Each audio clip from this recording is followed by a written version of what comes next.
To attain and sustain success in today's ever-changing dynamic business environment, it's no longer enough to be good at just one type of marketing. Expanding into additional channels will help you attract the most customers and increase your business's revenue. The plain fact is that if you're only using one channel to market your business or product or service, you're likely leaving a lot of money on the table. Mary Ellen Tribby understands the importance of multi-channel marketing. Through her years of experience in revenue-generating businesses ranging from $10 million to $100 million or more annually, her program, Channels of Profit, will become your guide with a detailed look at today's most important marketing channels. You'll become intimately familiar with a variety of approaches to your marketing plans, some of which include direct online marketing, social media, radio and television advertising, space ads, event marketing, teleconferences, joint ventures, affiliate marketing, and what Mary Ellen says is still the king, direct mail.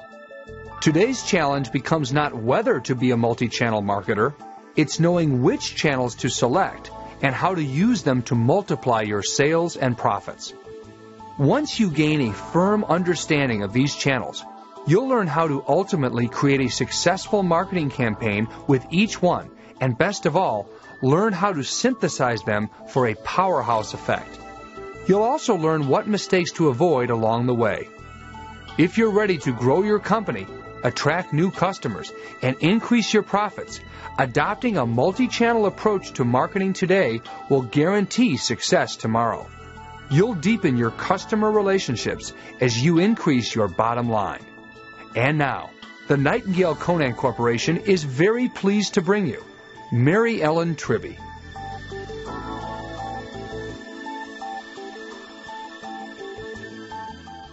Hello, I'm Mary Ellen Tribby, and what we are going to share together in this program is something very special, something that can change the way you do business forever.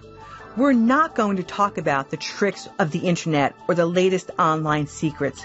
We're going to go over proven strategies and tactics that work to start a business, that's right, start a business from scratch, or to grow an existing business. It doesn't matter if that existing business is small, under $1 million of gross revenue, or a medium-sized business between $1 to $5 million, or even a larger business over $5, $10, $20, even $100 million.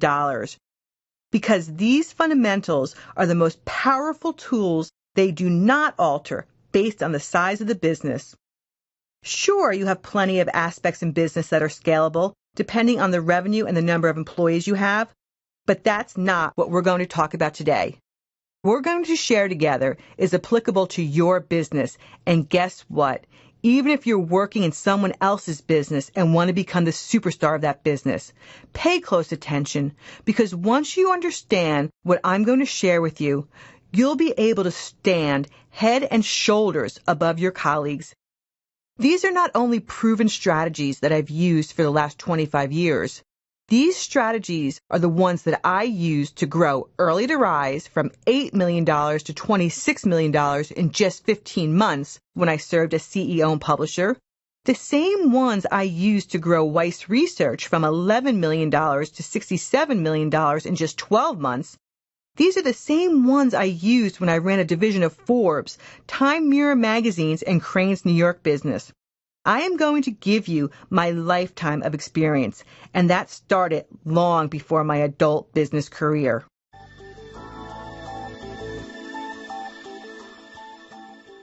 As a matter of fact, I would like to share a story with you.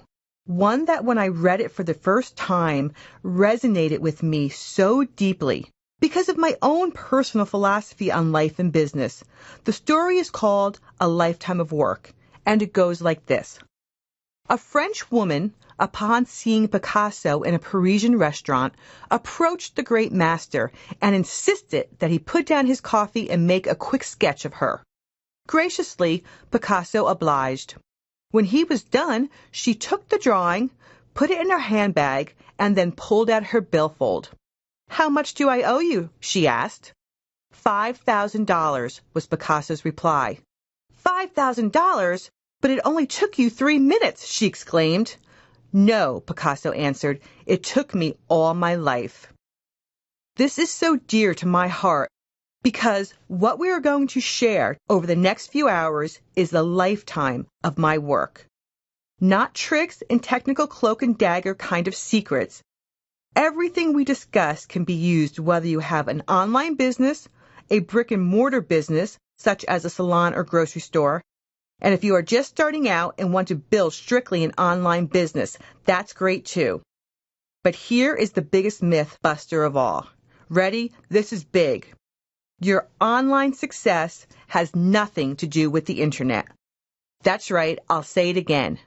Your online success has nothing to do with the internet. That's because the internet is simply a distribution channel, a great one everyone should be using. Yes, even if you have an offline business, and we'll go into great detail about that later in this program. But the internet is not your idea. It's not your business.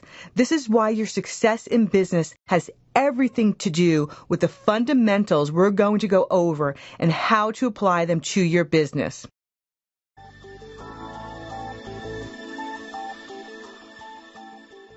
Now, to illustrate this, I would like to share a story with you of how my work business career started. I had my very first job when I was 10 years old. I delivered our local newspaper. The papers would arrive in my driveway by 5 a.m. each weekday. I was up by 5:30.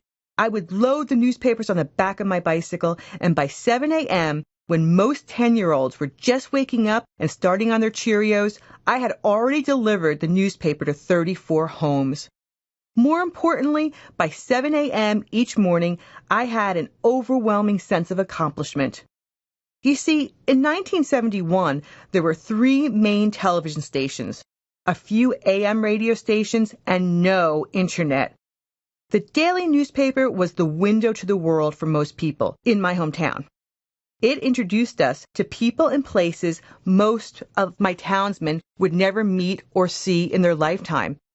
It brought excitement, intrigue, and tragedy into their lives, making me the conduit between them and the rest of the world. I knew all my customers by name. I knew their kids' names, their grandkids' names. I even knew their dogs, cats, and birds' names. And all of my customers knew me. You may be thinking, who the heck was up at 5:30 to meet and greet me? Well, there were a few during the week, but it was on the Saturday that my paper route turned into a party on wheels. During the week, I could get my route done within 75 minutes, but on Saturdays, it took about 2 hours. The paper would arrive to my house about 9 o'clock, so when I would deliver the Saturday edition, many of my customers were already outside, raking leaves, washing cars, or cleaning out their garage. But whatever they were doing, they always stopped to talk to me.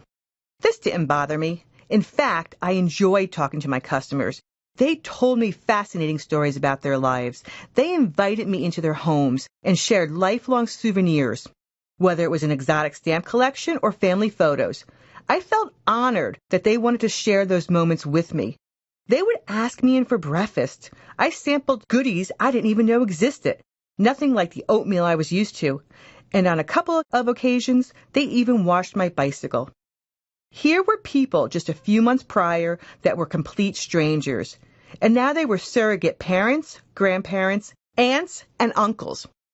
People that surprised me with birthday cards and welcomed me into their lives. My customers were not only fascinated by this little 10-year-old girl who knew more about what was going on in the world than most of their friends, golf partners, and colleagues, they actually cared about me and I them. And because I took the time to really get to know my customers and treat them with respect, even at 10 years old, I was making a great deal of money. That's right. There were boys at school, and these boys were 12 and 13. They had paper routes as well, and they would actually have contests with each other about who could throw their customers' papers underneath the car or in the bushes without getting off their bicycles. Imagine that they would have contests on who could treat their customers worse. Even though I knew it was fundamentally wrong, I never criticized them, but I did inquire about their tips. and in a very cocky, bragging kind of way, they told me, thinking they were making so much money. Again, I never said anything. I just smiled on the inside because I knew that my tips were 5 times better. That's right, I made 5 times the money by doing the same job as these older boys, just by doing the right thing, just by treating my customers with respect. And this lesson that I learned at 10 years old is one that has served me very well in business. And this lesson has even a greater impact on your business today than it did back then. Why? Well, remember just a while ago we talked about the internet was not your business, instead a distribution channel? The most powerful distribution channel ever created. Let's examine this. If you, as a business owner, treated your customers the way those boys did a very long time ago, it would take one upset customer to create a huge campaign about you and your poor customer service. And in a matter of minutes, millions of people could read and hear about how poorly you treat your customers. Now, when I was 10 years old, I didn't foresee the future of the internet. I did not treat my customers well because I was afraid others would find out. I treated my customers well because that's the way I wanted to be treated. In business, any business, adopt the attitude every single day, I will treat my customers the way I want to be treated with the utmost respect. And this cannot just be you. It must be a mantra that you install in every one of your employees and your team members. When this is real, when this comes from your core, you will see an immediate increase in your bottom line. This is how you keep customers.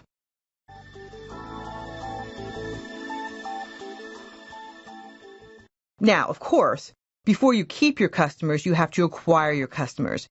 And we're going to discuss this, the many distribution channels for doing that, a little bit later. But first, we have to reveal the number one thing you must understand about customer acquisition. I shared a lot with you about my paper route, but the one thing I haven't mentioned is that I loved the newspaper. I read it every day, cover to cover. And very often, on a Sunday afternoon, my parents would take my brother, sister, and I to picnics or barbecues at a home of a family friend. I remember one time a group of adults were discussing the Watergate story. And I had been reading about it since it started. So I joined the conversation, and the adults were amazed that I was more informed than they were. There was nothing disrespectful about this.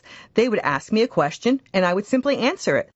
So finally an adult I had met just that day, Mrs. Reddy, who was so impressed with my knowledge, said, "Mary Ellen, how do you know so much about this?" I replied, "I not only deliver the newspaper every day, I read the newspaper every day." And then I continued with, "I can sign you up right now for our low introductory rate if you'd like." Well, guess what? Not only did Mrs. Reddy sign up for the paper delivery that day, so did 4 other people at the party. And right there, I got it. That if you know your product and service intimately and believe in that product and prove its importance in the marketplace, really demonstrate its relevance, by doing that really takes away the need to sell. So good marketing is simply eliminating the need to sell. Think about it. We all know when we're being sold to, and nobody likes it. You actually feel kind of dirty, like you just want to remove yourself from the situation. But everyone likes to have an authentic, honest conversation about their wants, their desires, their challenges, and how to meet those desires, wants, challenges. I saw that Mrs. Reddy had a real desire to know more about current events, that she was challenged by not having all the information she needed to participate more in the conversation. And in a very organic, honest way, I was able to alleviate her challenge and deliver on her desires and wants.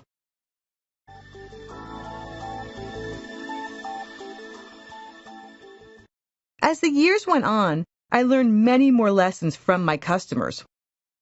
I waitressed all through college, 30 to 40 hours a week, while going to school. One place in particular was a lovely restaurant in New York City. And I would watch my competition. And by my competition, I mean the fellow waitresses and waiters. And I would see how they would go up to a table with a half smile and while taking their customers' orders, telling their customers about their day, how they had a really awful professor, or they were out way too late the night before, or had a fight with their new boyfriend. Whereas, when I would go up to my table, it was never about me. I asked my guests what they were celebrating. If it was a group of people, I could recommend a fun appetizer. If it was a birthday or an anniversary, I recommended a nice bottle of wine. I always had the attitude that it was my privilege to serve them, to be able to be part of their special occasion. And again, I saw how that mindset I adopted made me so much more money than my colleagues. At the end of the night, I would go home with $300 to $400, while my other colleagues were lucky to make $100. Here we were at the same restaurant for the same number of hours, but because my mindset was that it is not about me, it's about my customers, I was able to make 3 to 4 times as much money. And that is the first key factor for explosive growth in any business, your mindset. Now, I call this Mind Over Matter, and it contains 3 simple sections: creating a corporate culture, establishing core values, implementing business rules. Let's start with creating a corporate culture. Now, anyone can create a corporate culture, so the secret is to create one where you and your employees thrive. Very often, you walk into companies and you can feel it. Feel that people are just barely surviving their day. So right now, you need to say to yourself, surviving is not good enough. Thriving is the only thing you'll accept. When you create this culture of thriving, your employees will thrive, your partners will thrive, and your customers will thrive. You must leave ordinary behind and always think in terms of extraordinary.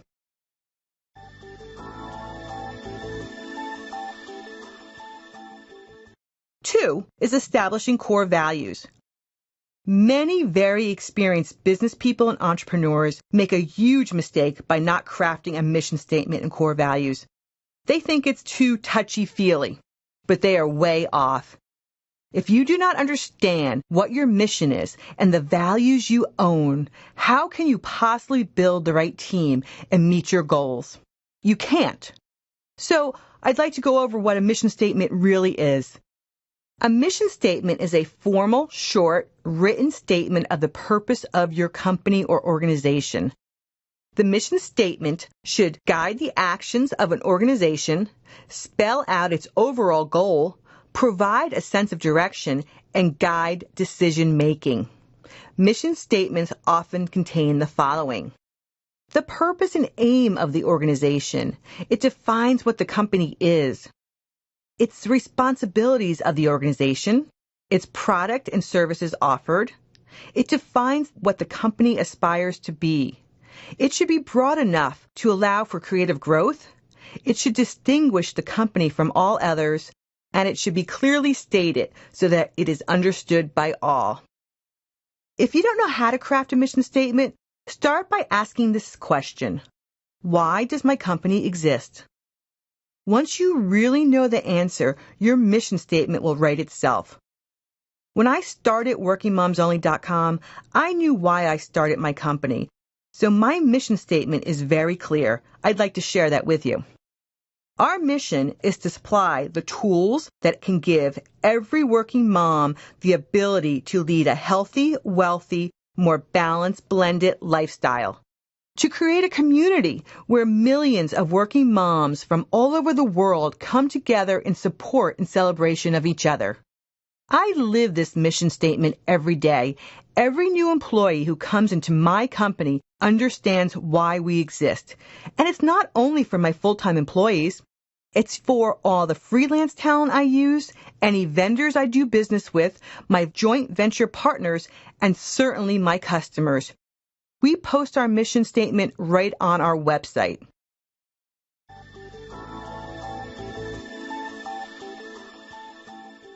Now, after you've answered that question, think about your values. The core values of an organization are those values which form the foundation on which we perform, work, and conduct ourselves. And in an ever-changing world, core values are constant.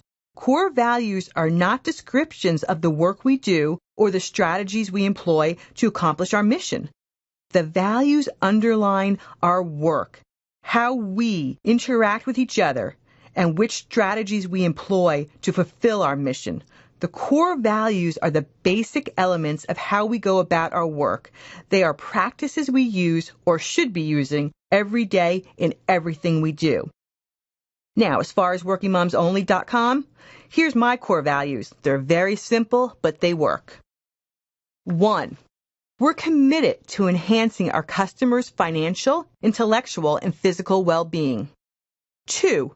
We continually strive for excellence in all of our products and services. 3. We partner only with those who share our customer-centric commitment. And 4. We strive to provide a workplace that is in the best interest of our employees' professional and personal growth. It does not matter if you're just starting out or have been in business for years. Not only should you have a mission statement and core values, they should be hanging in a place where everyone who walks into your office can see them, and more importantly, where you can see them every day. My third and final mind over matter element is implementing business rules. I call these my ABC business rules because there's 3 and they're very easy to implement. Easy as ABC. So A is only proceed with a decision if it's good for your business. B, only proceed with your business decision if it's good for your customer. And C, everyone is a marketer. So many people may think, well, of course, I would never do anything that's not good for my business or not for my customers. And I'm sure you don't intentionally. However, just think about it for a moment. Is every person that you are working with and who is working in your organization good for your customers, good for your business? Really examine exactly what you're doing. Very often, people will promote someone else's product because they think it will generate a lot of cash for their company. In reality, that product might not be the best thing for your customer. So before you proceed on any more business decisions, make sure it's good for your business and good for your customers. Many people hire the wrong people into their business. If you're just starting out and you don't have a lot of cash, you may be hiring your friend, your niece, and these people are not necessarily the people who are right for your business. And if you're hiring a customer service manager who doesn't understand your products, well, guess what? They're not good for your customers either. Now, see, I said everyone is a marketer. This is the mindset you must adopt. And I don't care if you're talking about your CFO, your graphic designer, the person who cleans your office. Every single person that you employ is a marketer, and they need to have that mindset because marketing is what drives revenue in your business. If that person is not on board with your marketing, there will be conflict. And when there's conflict, you have to work way too hard. So make sure that every single time you hire somebody, they understand. And it goes back to your core values, your mission, and how you do business. If you do this, you will see an immediate improvement in your results.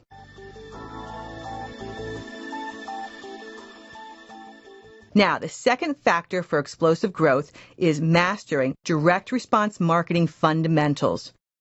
So let's start with, what is direct response marketing? Although direct response marketing techniques have been used since the beginning of the printing presses, the definition that was set 84 years ago holds true today. Direct response marketing is a form of marketing designed to solicit an immediate response that is specific and quantifiable. You see this at work in every direct response marketing channel. Online newsletters promotions ask you to click here. Magazine promotions ask you to place a yes sticker on a postcard to renew your subscription. TV ads ask you to call an 800 number to learn more about the latest vacuum cleaner. All of these channels add urgency by stating that if you're among the first 25 to 50 or 100 response, you will be rewarded with extra bonuses. They all ask customers to take action immediately. They all ask customers to follow specific instructions, and smart companies track and quantify the results. Keep in mind that direct response marketing is not branding. The end goals of direct response marketing and branding are entirely different. Direct response marketing wants to get the customer to provide information or open his wallet. Branding, on the other hand, wants to get the customer to remember the product. So the easy answer is, direct response marketing is a form of marketing designed to solicit an immediate response, which is specific and quantifiable. Let's be very clear on this. It is not branding. Direct response marketing is based on ROI, return on investment, dollar out, dollar in. When you are starting or growing your business, your marketing dollars need to be spent on direct response marketing, not branding. Some of the differences are, with direct response marketing, the customer is opening his wallet, versus with branding, remembering your ad. With direct response marketing, it is a very highly targeted search. With branding, it's a very broad search. With direct response marketing, think of infomercials where there's a call to action, versus branding, image building. And with direct response marketing, there is explicit interest or intent, versus branding, no conscious intent. Today, however, with the power of the internet behind them, branding and direct response marketing more closely together, closer than they have ever in the history of advertising. The internet allows companies to create campaigns that are nearly hybrids of traditional branding and traditional direct response marketing. Think about all the e-newsletters being published today. There are tens of thousands of them. They're out there on every subject imaginable, from gardening to politics to rock music, and thousands more are created each week. At Early to Rise, because we were a daily e-letter, our branding developed organically. We went to over 300,000 people every day. So just by living our core values and our mission statement and putting that out there every day, our brand presence grew. All of the products we produced carried our logo. So when you see banner ads on other websites and text ads, in other newsletters, you knew by the logo the ads come from Early to Rise. But at its heart, Early to Rise is not a brand marketer. It's a direct response e-letter. That's how we developed our subscription list. That's how we've grown our business. And because we've been constant with our message, our values, and our product quality, we've been able to create a brand presence that other people recognize. A brand can develop organically from good direct response marketing. For most small businesses, not the Coca-Colas or the Nikes of the world, this is the best way to grow. Spend your money on great multi-channel marketing direct response campaigns and let your brand develop while you make money.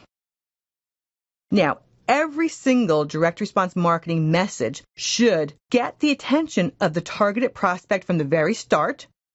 It should create a need for the product, show what it looks like, and demonstrate how to use it. Be proactive. Answer questions as a good salesperson does. Reassure the buyer. Provide critical information about the product use. Inspire confidence. Minimize risk. And establish that the company is reputable. Make the sale by explaining how to buy, how to order, where to call, and how to pay for their purchase.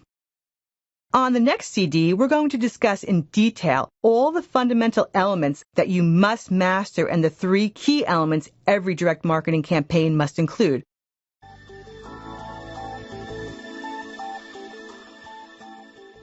But first, the third and final key factor for explosive growth is leveraging multi-channel marketing.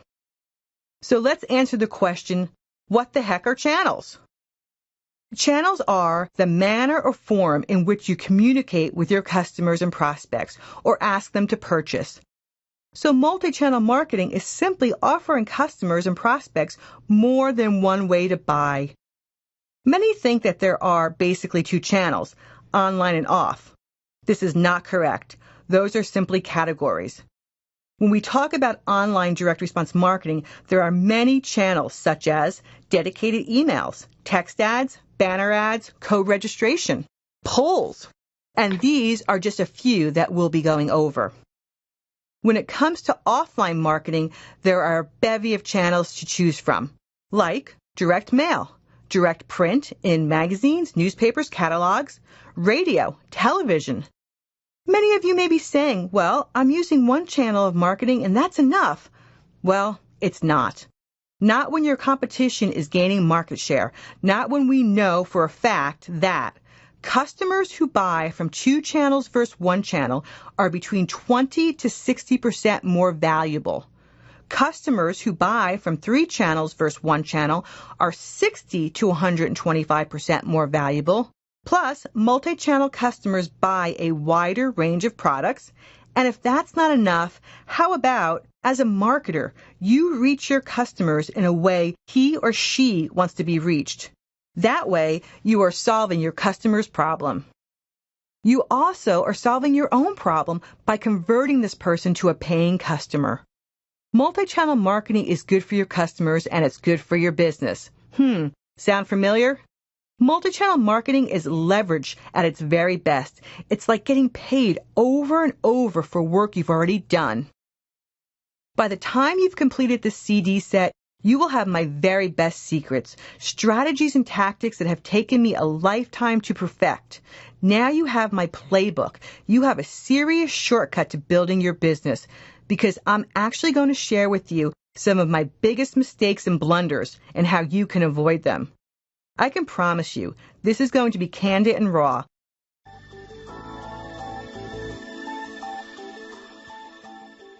The only thing I ask of you is to put these treasures into action. Start right now, even before you continue to the next CD.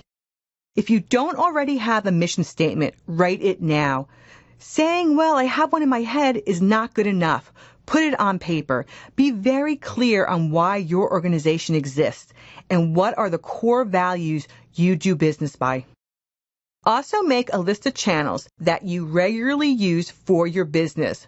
Put 2 columns next to each channel. Label the first column used by itself. Label the second column used in combination with. And list other channels used in executing your marketing campaign.